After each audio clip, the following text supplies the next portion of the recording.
Hi friends, ఇది మనకి పుదీనా కొంత టైం అయిన తర్వాత అది కొద్దిగా మాడిపోతుంది.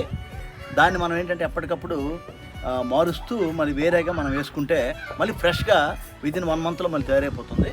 అందుకు మళ్ళీ ఇప్పుడు నేను మళ్ళీ వేరేగా వేస్తున్నాను. ఒకసారి చూడండి, ఇలా మళ్ళీ కట్ చేసుకొని మనం వేరేగా వేసుకుంటే అది చాలా బాగుంటుంది, ఫ్రెష్గా ఉంటుంది అన్నమాట మొక్క. ఈ పుదీనా కట్టింగ్స్ ద్వారా ఫాస్ట్గా పెరుగుతుంది.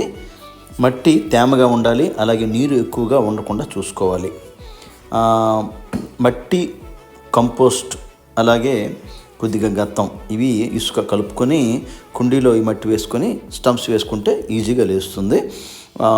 ఆకులతో వేయచ్చు, ఆకులు లేకుండా వేయచ్చు, ఈజీగా పెరుగుతుంది. అయితే వేరు లేకపోయినా పర్వాలేదు, చిన్న స్టంప్స్ చాలు. ఈ వీడియో కనుక నచ్చితే లైక్ చేయండి, షేర్ చేయండి, సబ్స్క్రైబ్ చేయండి.